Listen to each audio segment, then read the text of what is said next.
What does it mean when people say, as above, so below? In the same way as above, so below, it is the same outside as it is inside. This ancient Hermetic truth, which is embodied in the words of the Emerald Tablet, encourages us to look beyond appearances and to recognize that the microcosm and the macrocosm are not two distinct things, but rather two sides of the same universal reality. Atoms within our bodies are formed by the same intellect that is responsible for the formation of stars. We are going to go into the intricacies of this universal rule today, as well as the ways in which it is connected to the most recent developments in scientific research, as well as the millennial knowledge of mystics and philosophers throughout the course of history. In order to become more complete and conscious beings, we shall gain an understanding of how this principle can be implemented when it is applied in our lives. This principle, which is also referred to as the principle of correspondence, asserts that the structure of reality in all of its dimensions is fractally organized. Through the application of this Hermetic concept, it is suggested that everything in the universe is interconnected, and that every part of the entire is a reflection of the whole. For instance, the cells that make up our body all have the same genetic code that is responsible for the entirety of the organism. In this sense, each cell may be thought of as a miniature version of the body. In a similar vein, the motion of galaxies is comparable to the motion of atoms and electrons within their nuclei, which demonstrates that the universal laws are the same regardless of whether they are applied to astronomical or subatomic sizes. Through the application of the law of correspondence, we are able to perceive the cosmos as a vast mirror. If you want to comprehend the world around you, you must first observe yourself. In the same way that the microcosm is influenced by the macrocosm, our interior condition has an effect on the environment that surrounds us. And this is where we discover a potent key. We are able to modify what is on the outer by first transforming what is on the inside. By approaching things from a spiritual point of view, we are able to arrive at a profound comprehension of the unity that exists between all things. The wise words of Jesus Christ were spoken when he remarked, "The kingdom of God is within you." There are 7:21 in Luke. In the same way that the universe has within itself the possibility for everything, the human individual, in its inner microcosm, contains the germ of the divine. The mind of a human being is both an observer and a creator of the cosmos at the same time. In the same way that the entirety of the universe is reflected in each and every particle, the human being himself is a manifestation of the entirety of the universe. According to Hermetic philosophy, every individual is a microcosm, a miniature universe that, as it grows, eventually approaches and synchronizes with the larger universe. Both the power and the responsibility that come with taking care of one's own mind, thoughts, and emotions are brought to light by this. In doing so, we are also taking care of things that are external to ourselves. Plotinus, a philosopher, made the assertion that the more a person knows himself, the more he knows the universe and what lies beyond it. This theory is a reiteration of the Hermetic principle that proposes that in order to comprehend the universe, we must first reveal the universe that is contained inside ourselves. According to the teachings of spiritual philosophy, our internal condition, which includes our thoughts, feelings, and beliefs, functions as a lens that creates the way in which we experience the exterior world. We are able to perceive the world with tranquility when we are at peace. The world around us appears hostile and disharmonious when we are engaged in conflict with one another. This comprehension demonstrates that the borders that we think to exist between the self and the other, or between man and the universe, are fictitious. In point of fact, we are a component of a larger whole, and the events that take place within us are in constant interaction with the events that take place outside of us. As a result, we are able to modify our interaction with the outer universe by transforming the inner universe. When it comes to mysticism, the concept of knowing as above, so below refers to the realization that everything that exists in the universe contains the potential to exist within ourselves as well. It is explained by Carl Jung, a Swiss psychologist and scholar of symbolism, that the personal unconscious of the human being is a reflection of the collective unconscious, which is a reservoir of images, ideas, and archetypes that determine how we experience life. Jung is quoted in practically every video that is uploaded to this channel. The inner world of every single human being is dynamic and throbbing. just like the universe itself is in a perpetual state of movement and transformation. Not only does the individual uncover aspects of themselves via the process of exploring this inner universe, but they also establish a connection with archetypal energies and universal truths that are a component of the existence of the entire universe. To put it another way, the spiritual journey is a path of returning to this universal center that is already there within each of us. In the same way that the principle of as above, so below demonstrates that there is a correlation between the macrocosm and the microcosm, it also argues that there is an integration between spirit and matter, between being and acting, and between the interior and the external. It was said by Paracelsus, who was considered to be one of the greatest alchemists and philosophers of nature, that the first step toward understanding anything is to comprehend oneself. The ultimate goal of self-knowledge for alchemists is to achieve unity with the entire and completeness. We are able to align ourselves with the divine flow of the universe when we allow our inner lead, fears, doubts, and limits to be transformed into gold, wisdom, serenity, and self-mastery.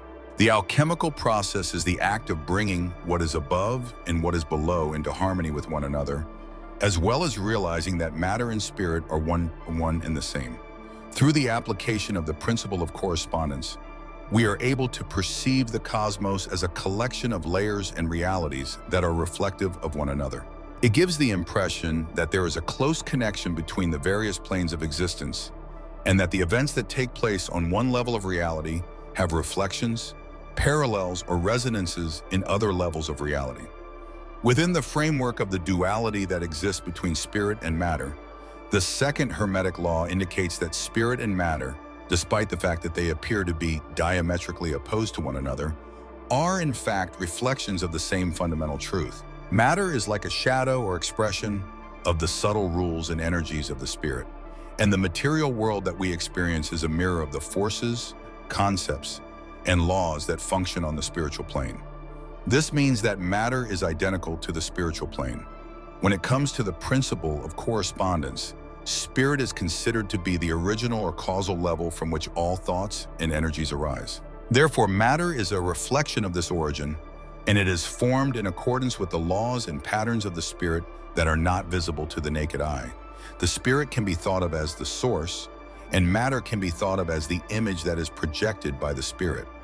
The presence and motion of this underlying spiritual force is the only thing that can be said to be the cause of the existence of matter. Therefore, the energies of the spiritual plane that are not visible to the naked eye are responsible for shaping the visible world, much like how an idea is used to sculpt a statue.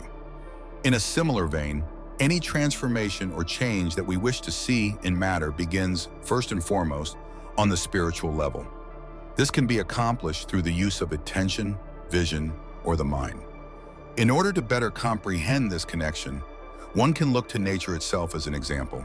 To illustrate, DNA is a structure that is not visible to the human eye, yet it is a structure that holds all of the information that is required to produce a sophisticated physiological creature.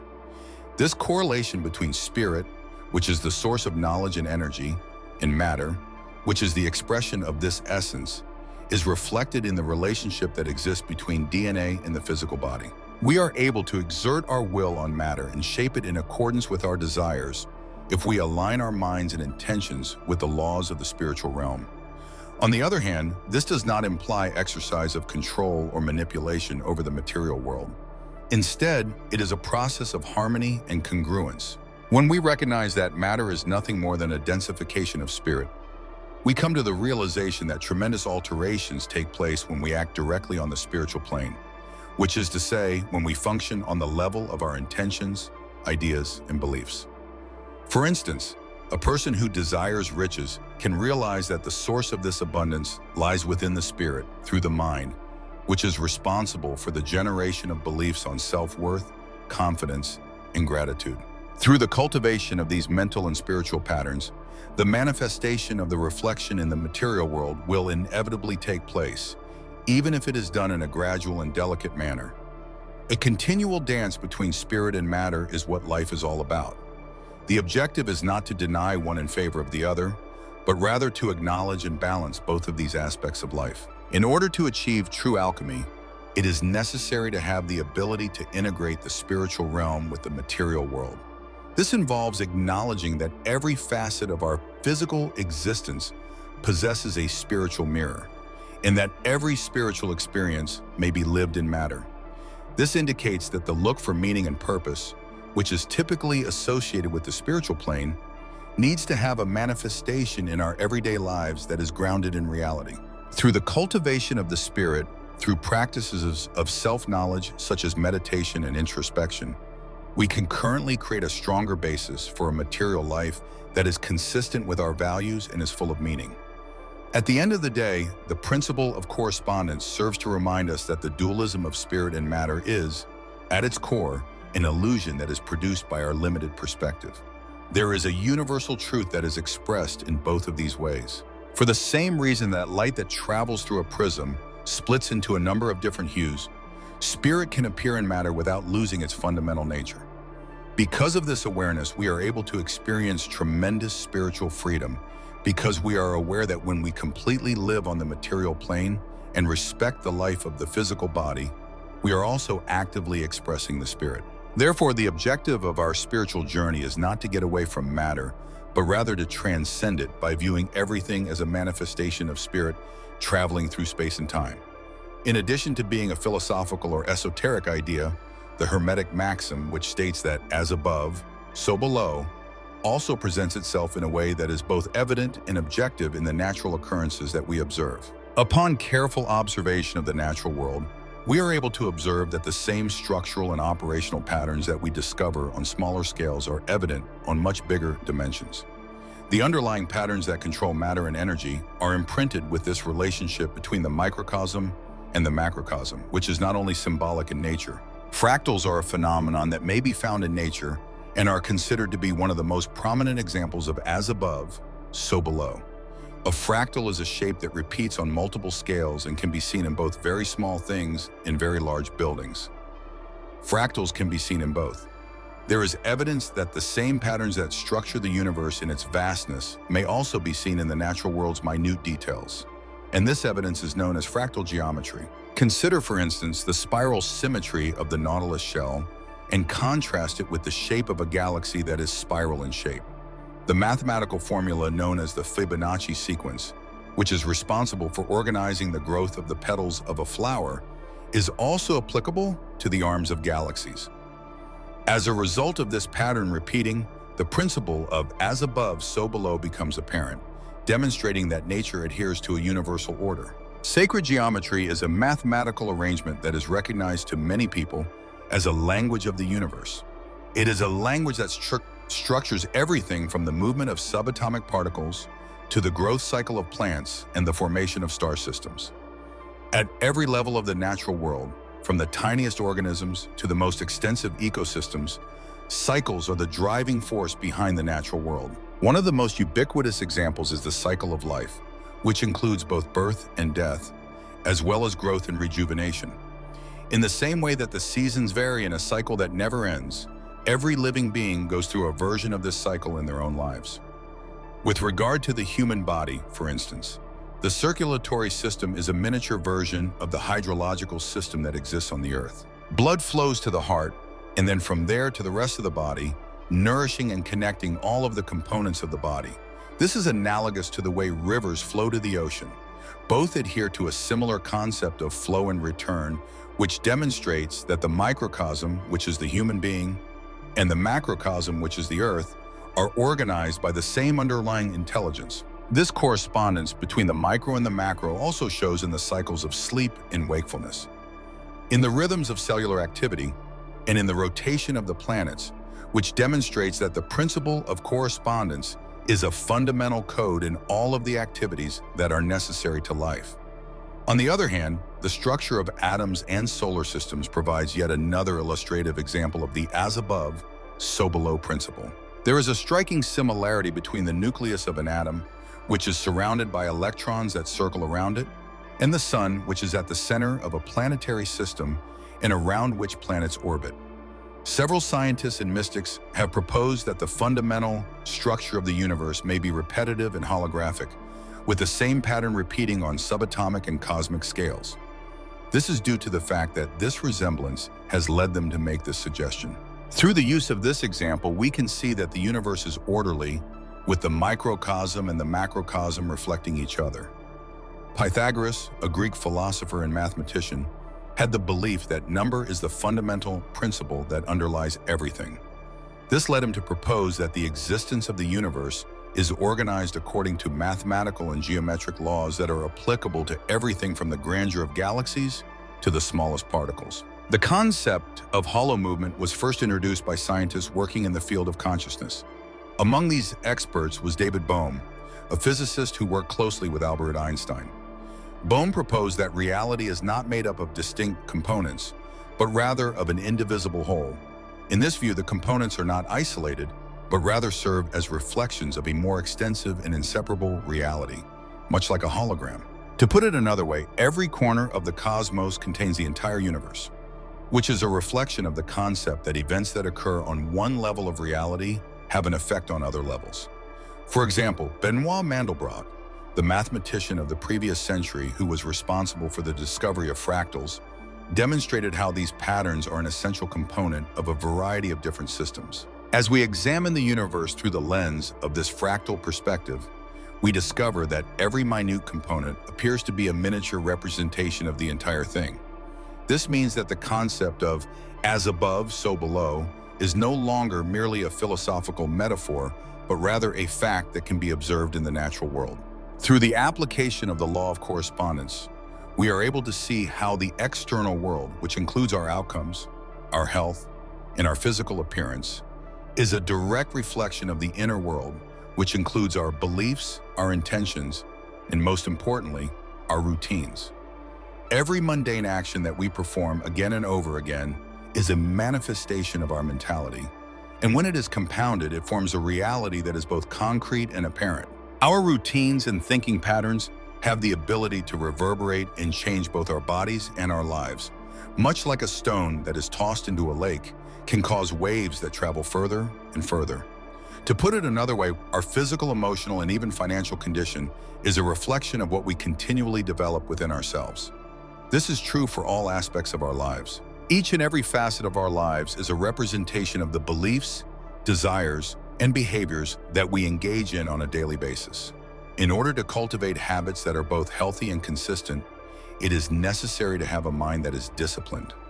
When a person has a disciplined attitude, they are able to clearly articulate their purpose and goals, and this inner order is reflected in their body. Concrete acts, regular meal times, physical exercise, and other activities that nourish and develop the body are all examples of mental discipline that has been translated into concrete actions.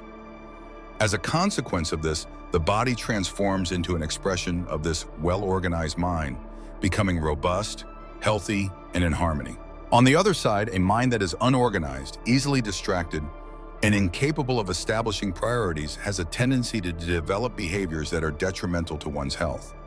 When a person has this kind of attitude, their body will exhibit symptoms of dysfunction, such as being overweight, experiencing chronic fatigue, and having health problems. In situations when there is a lack of internal discipline, there is a tendency to seek quick pleasure through processed foods, excessive sedentary behavior, and a lack of sleep. These behaviors, while bringing momentary gratification, ultimately lead to long-term physical and emotional degeneration. Take, for example, a person who is continually putting things off, who puts off exercising, and who does not really care about the quality of the food they eat. The physical manifestations of this individual's mental disarray are reflected in their body. Consequently, an undisciplined and disordered mentality is characterized by manifestations such as excessive weight and persistent weariness. According to the insightful words of the ancient Greek philosopher Aristotle, we are what we do over and over again. In light of this, excellence is not an act but rather a habit. Repeating even the smallest of actions on a daily basis can have a significant impact. The individual who commits a few minutes of their time each day to activities such as self-care, learning, or physical exercise is sowing seeds that in the long run will result in a bountiful harvest. The accumulation of seemingly insignificant acts of thoughtfulness and self-control leads to significant accomplishments in a more fulfilling life. When viewed from the outside, a large physical or mental alteration may appear to be the consequence of a drastic event. Nevertheless, in reality, it is the result of a multitude of modest actions carried out with consistency and intention. The moment we come to terms with the fact that success or failure are, in fact, the results of the decisions we make on a daily basis, we undergo profound transformation. When seen in isolation, a straightforward routine, such as increasing the amount of water consumed on a daily basis, may appear to be of little significance. It is possible for it to transform a person's skin, vitality, and overall health over the course of several months. The following is an example of the correspondence principle in action. Changes that start in the microcosm of the mind appear in the daily lives of the individual and then go on to bring about significant changes in the larger life of the individual. It is vital to begin from the inside, where the mind and spirit are located, in order to bring about a transformation in the exterior results, whether they pertain to the body, health, or relationships. The power of the principle of correspondence can be seen in this example. By altering our mentality and nurturing beliefs of self-discipline, self-care, and self-love, our daily routines start to reflect these internal changes. And at the same time, our external world progressively responds to this new internal configuration. Habits that help one stay on the route they have chosen to take are developed by individuals who have a clear sense of purpose and direction, who are aware of what they want to construct and accomplish. As a mirror of a soul that has discovered a reason to exist and is able to communicate that reason through every minute action, a strong body, a clear intellect, and an orderly existence are all manifestations of this soul. When we take into consideration the principle of correspondence, we start to see that this old wisdom is not restricted to the realm of theoretical reflection. For those who wish to live their lives with greater harmony, sincerity, and intention, it provides a compass. By putting this idea into practice in our day-to-day lives, we may better connect our inner world with the outer world, which in turn can help us achieve clarity, emotional equilibrium, and overall well-being. In the same way that the cosmos arranges itself into cycles and harmony, we need to look for same balance inside ourselves. The universe at its most fundamental level can be compared to a lively melody, and each of us is a note that resonates within the harmony of the whole. The way we appear on the exterior is a reflection of who we are on the inside. The unseen threads that weave the world that surrounds us are our ideas, our beliefs, and the routines that we follow on a daily basis. That we are the sculptors of our own existence is something that the concept of correspondence serves to remind us of. Clay represents our consciousness, and chisel represents the activities that we take. Therefore, life reacts perfectly to what we emit from our souls, much like a mirror that reflects the peaceful waters of a lake with the starry sky in the background. In order to find calm, let us work to create tranquility. To cultivate the power that we seek, we must practice self-control. Also, if we want love, let it sprout up within of us like a flame that is insatiable and unadulterated. Always keep in mind that whatever we generate within ourselves, the world will eventually mirror back to us in the form of thought. In the same way as above, so below, it is the same outside as it is inside. We pray that each and every decision we make is a prayer that is silent and deliberate, that it reverberates throughout eternity, and that it brings forth the most profound expression of our being. You are appreciated for watching.